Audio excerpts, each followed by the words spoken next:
पुन्हा एकदा शुभेच्छा. आजच्या या चर्चच्या वर्धापन दिनानिमित्ताने परमेश्वराने मागच्या वर्षी कोरोना निमित्ताने सर्व चर्चेस बंद होते, भक्ती बंद होती, पण पुन्हा एकदा परमेश्वराच्या कृपेने आपण चर्च मध्ये आलो आहोत आणि फक्त आलो नाही तर आज आपण उपकारस्तुती करण्यासाठी आलो. Thanksgiving because he has brought us again from the land of troubles and tribulations. आज पुन्हा एकदा त्याने आपल्याला सर्व संकटातून काढून त्याच्याकडे येण्याची संधी दिली म्हणून त्याचे आभार.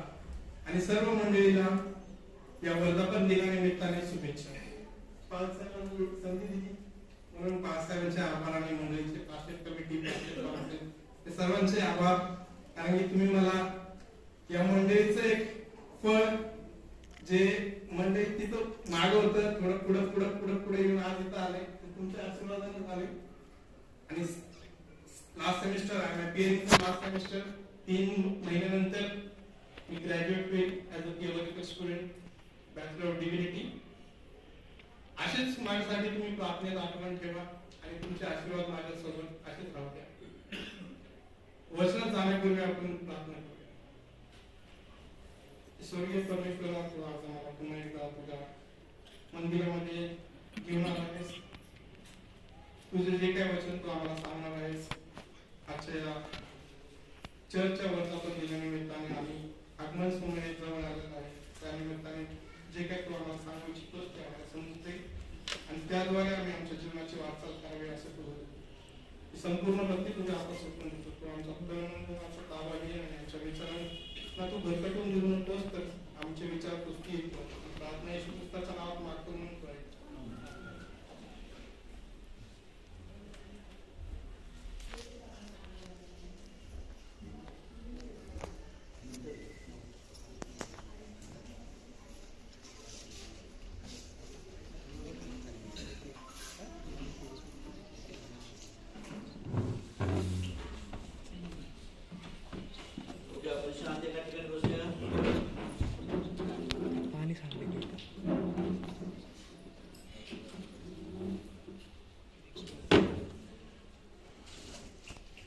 या ठिकाणी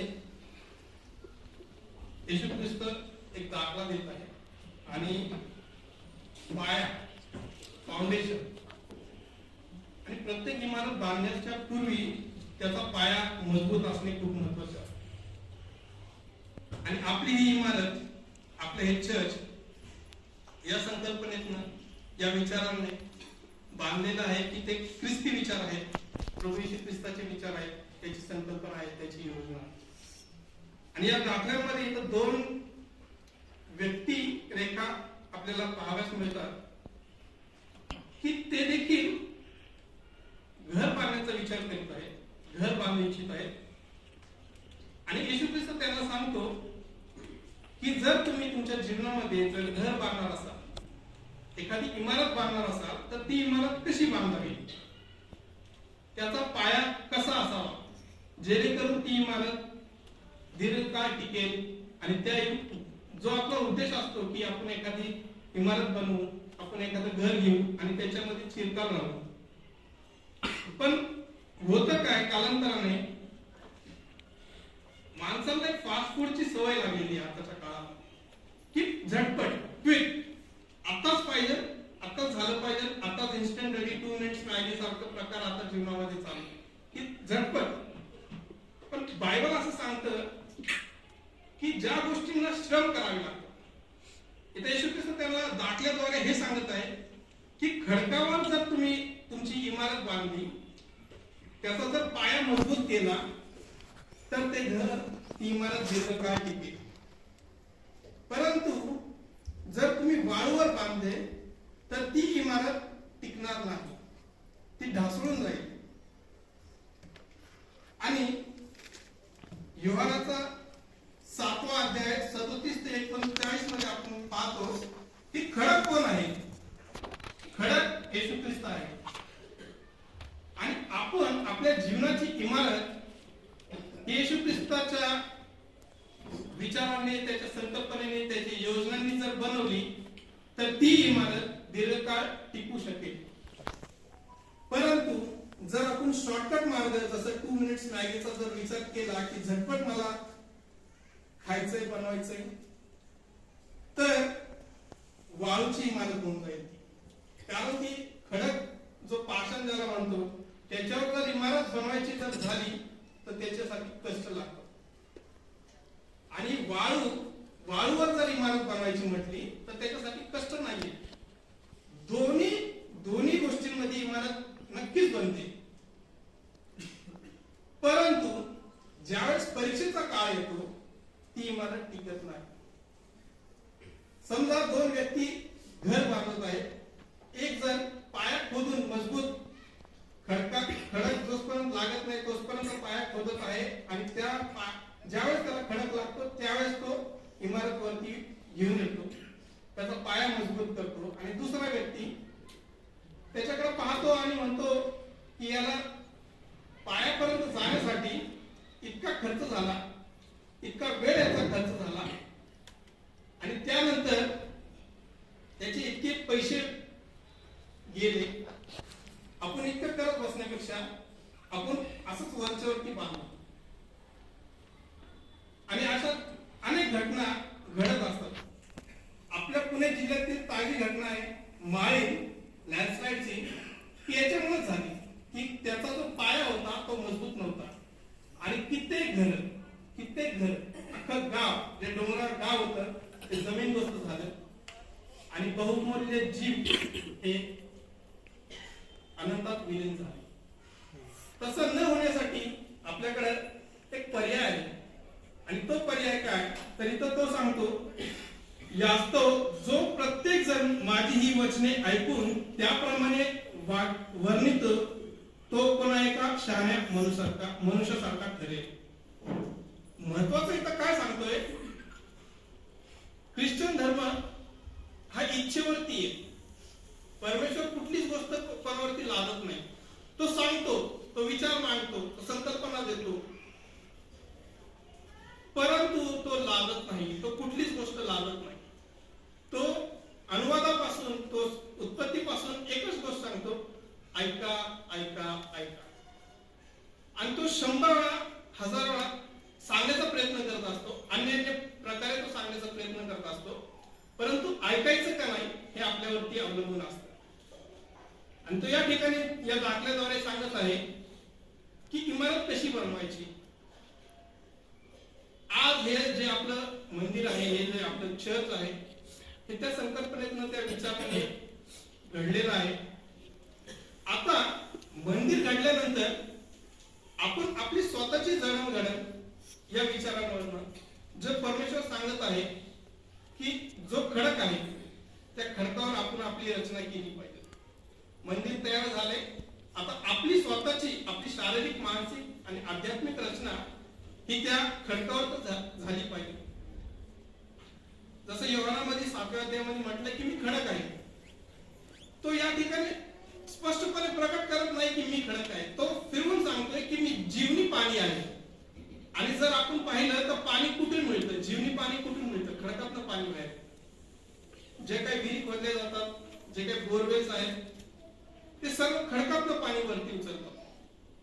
आणि पाणी येशू ख्रिस्त म्हणतो की मी जीवनी पाणी आहे. ज्यावेळेस तो त्या समॅरिटन वुमनला ज्यावेळेस भेटतो त्यावेळेस तो तिला प्रश्न विचारतो की तू जर मला पाणी मागितलं असतं तर मी तुला जीवनी पाणी दिलं असतं. आणि तो जो खडक आहे, जो पाणी देणारा खडक आहे, पोरस खडक आहे, पोरस खडकामधनं पाणी बाहेर येत असतं. हा पोरस खडक हा येशू ख्रिस्त आहे. आणि तो आपल्याला सांगत आहे की तुम्ही माझ्यावरती तुमची इमारत बांधा. आज आपण सर्वजण we are so called migrants, we have migrated from different places. आपण सर्वजण या ठिकाणी स्थलांतरित झालेलो आहोत. परंतु जसं परमेश्वराने ज्यावेळेस मिसर देशामध्ये यहुदी लोक होते त्यांना कनान देशामध्ये घेऊन आला आणि कनान देशामध्ये आणून त्यांना प्रस्थापित केलं, त्याच प्रकारे आज हे चर्च घेऊन परमेश्वराने आपल्याला या ठिकाणी प्रस्थापित केलेलं आहे. परंतु आता तो सांगत आहे की तुम्ही स्वतः प्रस्थापित व्हा. मंदिर दिलंय, मंदिरातनं जिवंत पाण्याचा झरा म्हणजे आपण सर्वजण जो येशू ख्रिस्ताने आपल्याला बनवलेला आहे त्याचा प्रवाह आजूबाजूला पसरला पाहिजे आणि प्रत्येकाला आजूबाजूच्या लोकांना जीवनी पाण्याचा अनुभव घडला पाहिजे. पण परत ख्रिश्चन डॉक्ट्रिन्स असं म्हणतात की देव कुठलीच गोष्ट लादत नाही. तो आपल्याला एक चॉईस देतो, इच्छा देतो की तुम्ही हे करा. तर कशासाठी करा? तर तुमचं जीवन समृद्ध होईल, तुमचं जीवन सुख समाधानी आणि तुम्ही मी जी जागा करायला गेलो आहे त्या ठिकाणी मी तुम्हाला घेऊन जाईल जर तुम्ही माझ्या आज्ञा ऐकल्या तर. माझ्या ठिकाणी आपण जीवनामध्ये जगत असताना बरेच आवाज आपल्या कानावरती पडत असतात. आता जरी आपण बसलोय शांततेमध्ये तरी देखील आपल्या कानांमध्ये बरेच आवाज ऐकू येत असतात. आपली इच्छा कोणता आवाज ऐकायची आणि कोणता सोडून द्यायची तीच इच्छा या वचनाद्वारे देखील येशू ख्रिस्त सांगत आहे की तुम्ही ऐका आणि खडकावर तुमची जी इमारत आहे ती बांधा. तर खडक कोण आहे? ते येशू ख्रिस्त. येशू ख्रिस्त हा जो खडक आहे त्याच्यावरती जर इमारत बांधायची तर आपल्यालाही खडकासारखं व्हावं लागेल. खडकासारखं म्हणजे कसं? तर काही ठिकाणी तो असं म्हणतो की मी जीवनी पाणी आहे त्या खडकातनं पाणी येतं. पण मोशेने ज्यावेळेस त्या खडकाला 2 वेळेस काठी मारली त्यावेळेस तो खडक छिडला. इच्छा अशी आहे की योग्य प्रकारे काठी मारा, पाणी मिळेल. दुसरा मुद्दा येतं काय? ऐकायचं आणि त्या प्रकारे वागायचं. आणि ग्रीक मध्ये एक शब्द आहे केनोसिस, एम्प्टिंग युअरसेल्फ. जोपर्यंत आपण आपल्यामधला अहंकार, आपल्यामधले विचार जोपर्यंत परमेश्वराच्या स्वाधीन करत नाही तोपर्यंत त्याच्या विचारांनी आपण भरले जात नाही. आणि केनोसिस खूप महत्वाचे आहे जीवनामध्ये.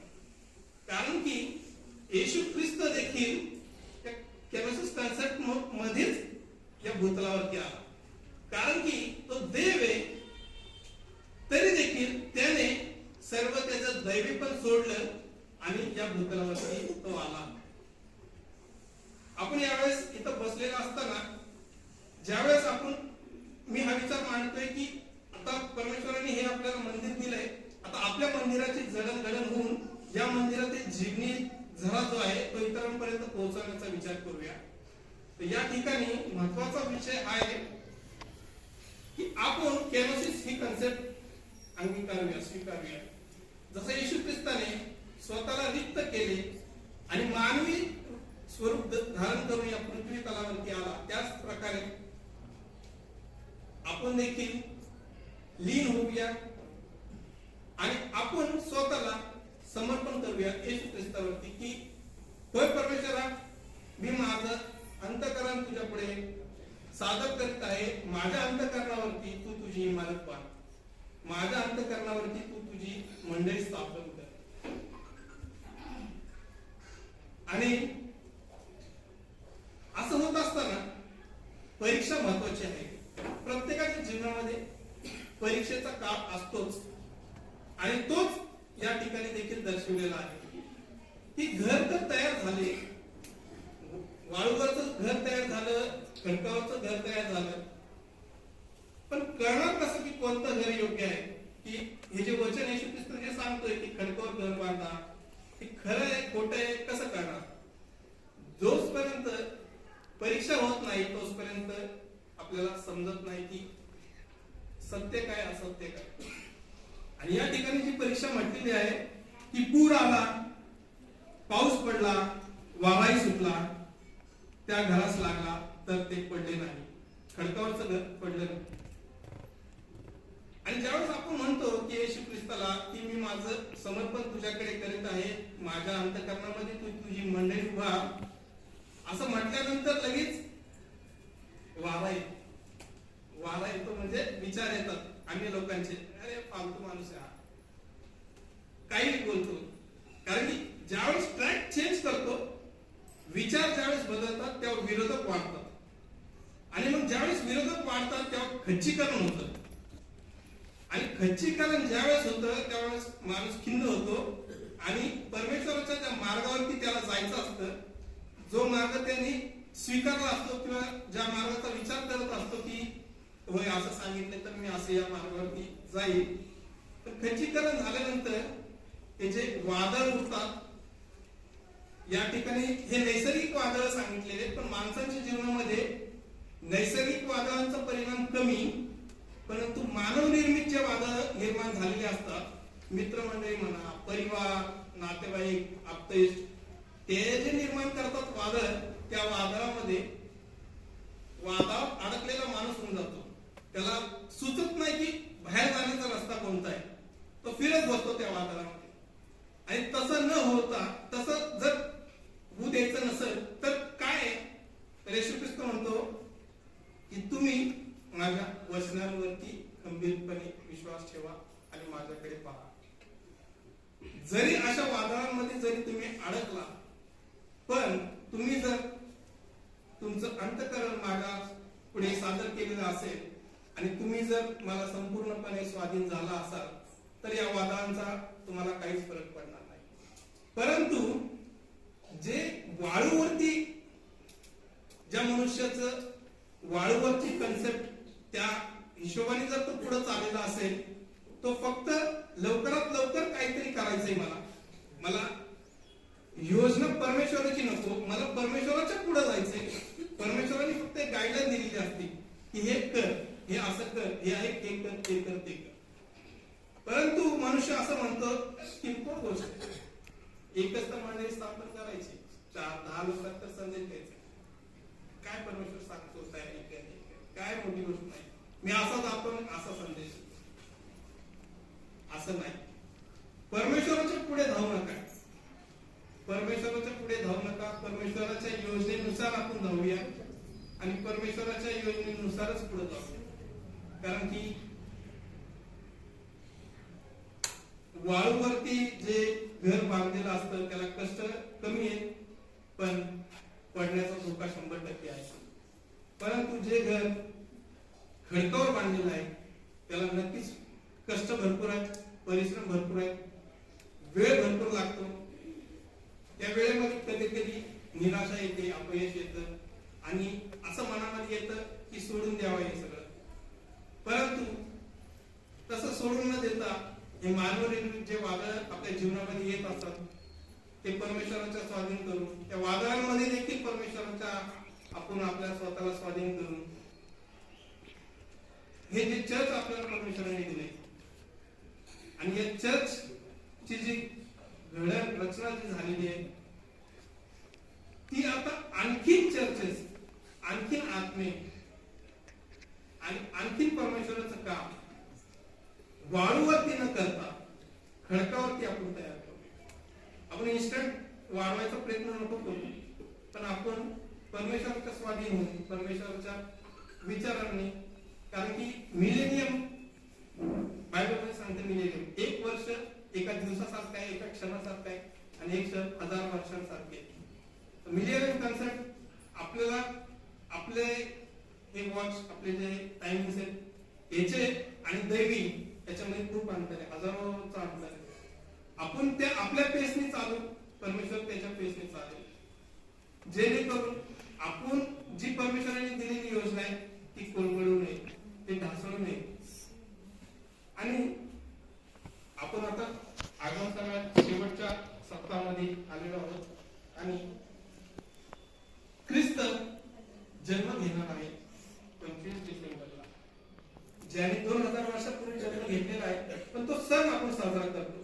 त्या सणानिमित्ताने पुन्हा एकदा जो ख्रिस्त आपल्या प्रत्येकाच्या घरामध्ये, आपल्या प्रत्येकाच्या अंतःकरणामध्ये जन्म घेऊन आपण त्याच्या ज्या योजना आहेत त्या सिद्धीस नेण्यासाठी, त्या कार्यरत करण्यासाठी महत्वाचा मुद्दा जो आहे की तो ऐका.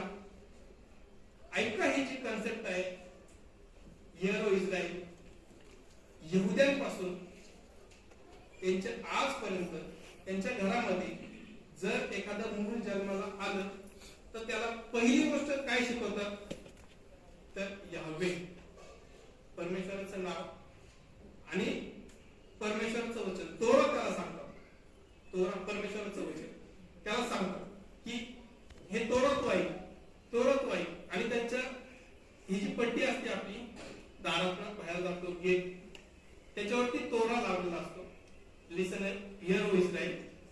आणि काय ऐकायचं की परमेश्वर तुझा देव तुला त्याने मिस्र देशातून सोडून आणलं, परमेश्वर तुझा देव तुझ्या बरोबर आहे, परमेश्वर तुझा देव तुझं रक्षण करील. या गोष्टी त्या भिंतीवर लावलेल्या असतात, त्यांच्याकडे गुंडाळा दिलेल्या असतात, छोट्याशा खिशात ठेवतात. ज्यावेळेस ते बाहेर जातात, आत येतात, ते काढतात आणि वाचतात. आपण देखील जसं येतो वचनाची सुरुवातच म्हणतात की ऐका, आपण देखील प्रयत्न करूया की पाळसा जसा आपल्याला संदेश देतात तो संदेश आपण ऐकूया आणि त्या संदेशाद्वारे अनेकांना तो संदेश ऐकूया आणि परमेश्वराचं जे महान कार्य आहे ते करूया. कारण की कनान देशामध्ये जी आयडेंटिटी असते किंवा जीवनाची जी आयडेंटिटी की एखाद्याची प्रॉपर्टी घर, परमेश्वराने आपल्याला दिलेली खूप मोठी आयडेंटिटी आहे, ते आपण जपूया. आणि या आयडेंटिटीच्या अनेक असे प्रेयर सेंटर्स किंवा चर्चेस या इथून करूया. आणि जॉन वेस्लीचं जे ब्रीद वाक्य होतं, वर्ल्ड इज माय पॅरिश, ते आपण परमेश्वराच्या कृपेने साध्य करण्याचा प्रयत्न करूया. आणि प्रत्येक जणांचं अंतःकरण खडकमय करूया, परंतु पोरस खडक सारखं, जेणेकरून त्यातनं जीवनी जगाचं पाणी जे येशू ख्रिस्ताचं पाणी आहे ते प्रत्येकापर्यंत